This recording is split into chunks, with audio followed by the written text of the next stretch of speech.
Aiman Adi Wicaksono, pria kelahiran 8 Juli 1978, adalah seorang jurnalis senior. Sebelumnya Aiman cukup lama berkarya di RCTI sebagai reporter hingga produser eksekutif sekaligus penyiar.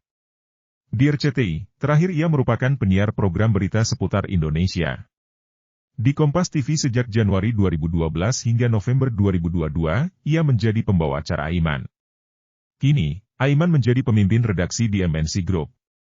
Tidak banyak yang tahu bagaimana dia menemukan hidayah dan memeluk agama Islam.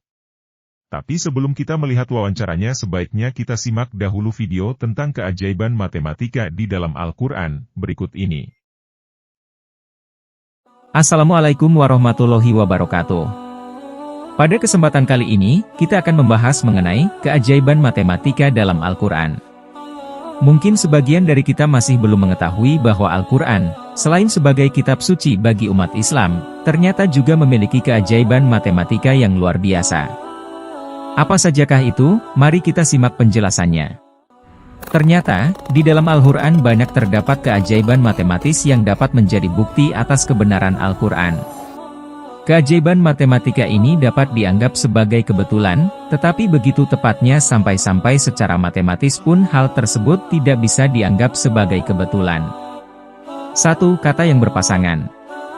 Di dalam Al-Quran, saat Allah menyebut sesuatu, Allah terkadang menyebut pasangan atau lawan kata dari sesuatu itu dalam jumlah yang sama. Contohnya antara lain sebagai berikut. Yang pertama, kata dunia dan akhirat, disebutkan dalam jumlah yang sama, 115 kali. Kata syaitan dan malaikat, disebutkan dalam jumlah yang sama, 88 kata. Kata iman dan kafir, disebutkan dalam jumlah yang sama, 25 kali. Kata surga dan neraka pun jumlahnya sama, 77 kali. Allah berfirman bahwa perumpamaan penciptaan Isa adalah sama dengan penciptaan Adam. Setelah diteliti, nama Isa disebutkan di dalam Quran sebanyak 25 kali, begitu juga dengan nama Adam. Kata lelaki dan perempuan, disebutkan dalam jumlah yang sama, 23 kali. Dari jumlah yang sama 23 ini, ternyata kita menemukan bahwa jumlah kromosom yang ada pada manusia adalah 46. Yaitu 23 dari sperma ayah, dan 23 dari sel telur ibu. 2. Keajaiban angka 19 dalam Al-Quran. Menurut beberapa ulama yang meneliti keajaiban matematis dalam Quran, mereka menemukan bahwa angka 19 adalah seperti signature atau tanda-tanda dari Allah untuk memberitahu manusia terhadap keabsahan sentuhannya. Seperti seniman yang memiliki tanda khusus pada karya-karyanya. Kata Allah muncul di Quran sebanyak 2698. Yang merupakan hasil dari 19 kali 142. Ayat-ayat yang mengandung kata Allah jika dijumlahkan berjumlah 118.123 atau 19 kali 6.217. Kalimat pertama di dalam Quran, yaitu Basmalah, terdiri dari 19 huruf. Quran terdiri dari 114 surah, yang merupakan 19 kali 6. Jumlah total ayat Quran adalah 6.346, nilai ini merupakan hasil dari 19 kali 334. Perhatikan juga angka 6.346 jika dipecah 6 ditambah 3 ditambah 4 ditambah 6 sama dengan 19. Ayat pertama yang diterima Rasulullah yaitu Quran surah ke-58 ayat 1-5, dengan total berjumlah 19 kata. Ayat pertama yang berjumlah 19 kata, jika dipecah berisi 76 huruf, yang merupakan hasil dari 19 dikali 4. Surah terakhir yang diturunkan Allah kepada Rasulullah yaitu surah ke-110, terdiri dari 19 kata. Dan ayat pertama dari surah itu pun terdiri dari 19 huruf. Semua kenyataan ini menjadi menakjubkan ketika ternyata angka 19 ini pun digunakan Allah di dalam alam semesta ini seperti matahari, bulan, dan bumi yang menjadi lurus segaris setiap 19 tahun. Komet Halley yang lewat setiap 76 tahun sekali, yang merupakan perkalian dari 19 dikali 4. Dan fakta bahwa tubuh manusia memiliki 209 tulang, yaitu 19 dikali 11. Ingat juga bahwa lama kehamilan setelah pembuahan adalah 266 hari, atau 38 minggu. Kedua angka ini pun bisa dibagi dengan 19. Masih banyak rahasia Al-Quran yang belum dapat kami muat seluruhnya. Tetapi, fakta-fakta sederhana ini cukup mengagumkan. Orang bisa saja berkata, bahwa angka-angka atau fakta ini hanyalah sebuah kebetulan belaka. Tapi bayangkan, adakah orang yang berbicara selama 23 tahun, tetapi seluruh perkataannya dicatat tepat mengatakan lelaki dan perempuan dalam jumlah yang sama. Dan tepat mengatakan kata hari dalam jumlah 365 hari? Di dunia ini tidak ada satu manusia pun yang bisa melakukannya. Bayangkan juga, ketika seseorang menjelaskan kejadian alam dengan akurat sesuai sains modern, padahal belum ada pengetahuan apapun yang bisa menjelaskan tentang hal itu sebelumnya. Maha benar Allah dengan segala firman-Nya. Setelah menonton video tadi, sekarang saatnya kita saksikan beberapa cuplikan wawancara Aiman di podcast Kasih Solusi. Selamat menyaksikan. Kita kasih solusi. Bener pernah ateis? Bener. Kelas 2 SMA tahun 94-95. Jadi gue waktu itu sempat ada pergolakan. Oke. Di batin. Sorry mas. Sempat ada pergolakan di batin, di pikiran, logika. Karena kan gue dari kecil selalu berpikir logika. Oke. Kenapa bisa A, kenapa bisa B, selalu berpikir logika. Makanya sekarang dalam investigasi Aiman dan lain sebagainya itu kan gue pakai data, fakta, dan logika. Ah iya. Logika itu gak gue tinggalin. Oke. Nah, apa sih buktinya ada Tuhan?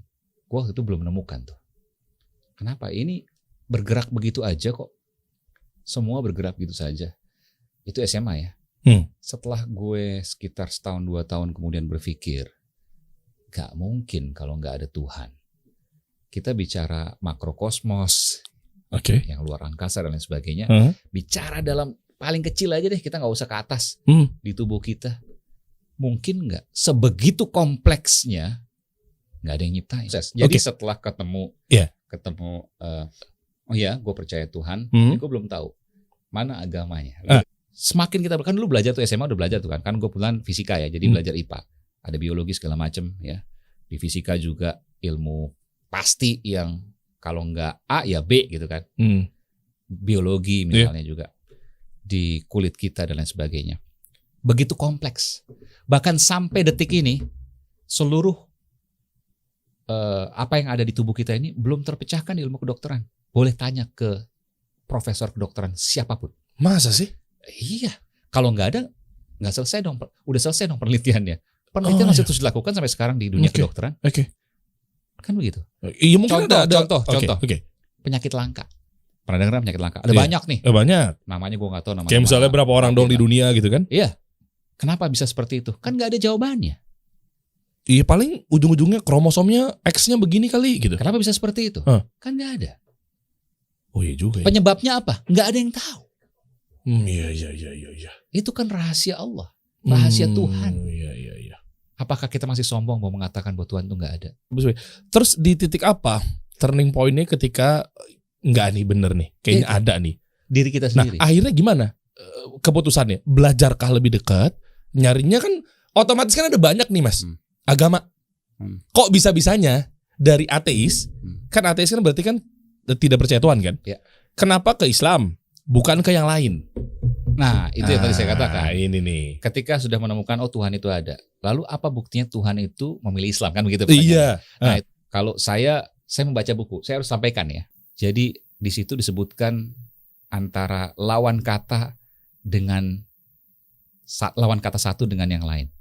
Misalnya saya lupa detailnya ya. Katakanlah misalnya kebaikan dengan keburukan, tapi nanti bisa dicek lagi. Tapi intinya lawan kata. Paradoks gitu ya? Iya, misalnya hitam dengan putih kan gitu ya. Besar kecil. Besar kecil.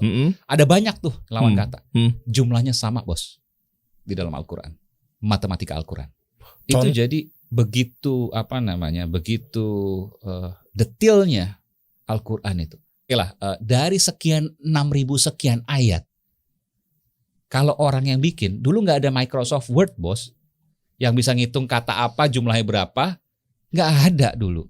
Kok bisa ada kata-kata seperti itu? Soalnya ada sebagian juga yang berpikir bahwa ini adalah cuma karangan dan hayalannya Nabi Muhammad SAW, mungkin dari yang Meskipun non-Muslim. Kalau dari kita kan beliau ummi, beliau nggak bisa baca tulis kan. Iya. Itu keyakinan kita kan. Oke. Oke deh, itu kita singkirkan dulu. Tapi soal matematika Al-Quran ini, mungkinkah itu terjadi 1400 tahun yang lalu? Itu menggugah logika saya. Oke. Ya. Ada 77.449 kata dalam Al-Quran. Kok bisa sama? Panas dan dingin, hidup dan mati, manfaat dan mudarat. Kalau dipikir-pikir ya mereka menganggap bahwa Gak ada Microsoft Word waktu itu 1400 tahun yang lalu. buat nyocokin ya misalnya ya, Dan masih banyak lagi loh kalau kita lihat. Ini Iya. kan hanya beberapa ya. Panas dingin, hidup mati, manfaat mudarat. Sama angkanya dari 77.000 sekian kata. Kalau bikinan manusia kalau dipikir-pikir nih Mungkin susah nggak sih? banget. Nah, mungkin nggak sih sekian banyak ribuan kata tiba-tiba kok bisa sama? Iya. Nah, berarti kan bener ini adalah buktinya kalamullah. That's it. Coba menurut Mas Aiman ini adalah Islam yang dipelajari, Islam yang betul-betul oke ini gue jalanin nih. Mudah jawabannya. Itu gimana? Ya Islam yang harus kita jalani adalah Islam yang sesuai Al-Quran dan As-Sunnah kan gitu. Oke. Sesuai Al-Quran dan hadis kan begitu ya. Ya, betul-betul. Nggak ada yang lain, nggak ada yang bukan kan begitu. Oke. Ya, kalau mau ditambahin ya kesepakatan ulama ijma. Ada juga mungkin kias gitu kan. Itu yang kemudian disampaikan. Tapi yang utama kan Al-Quran dan As-Sunnah. Nah dua-duanya itu kan harus merunut pada sejarah penelitian yang detail. Iya, betul. Penelitian yang rigid gitu ya. Nah itulah yang kemudian bisa jadi terjadi perbedaan tafsir. Nah oleh karena itu ya harus jelas di situ. Bagaimana sahabat-sahabatku sekalian, sangat menginspirasi bukan? Semoga cuplikan video yang kami sampaikan dapat menginspirasi kalian semua. Jika kalian menyukai video yang kami sampaikan, jangan lupa untuk terus mendukung kami dengan subscribe, share, like, dan jangan lupa untuk komen. Supaya kami lebih semangat lagi menyajikan informasi yang lebih menarik lagi. Semoga Anda sekalian mendapatkan kesehatan, kehidupan yang berkah, anak yang soleh dan solehah, rezeki yang melimpah, serta lindungan dari Allah Subhanahu wa Ta'ala. Sekian dan terima kasih. Assalamualaikum warahmatullahi wabarakatuh. Wallahu ala kulli syai'in qadir.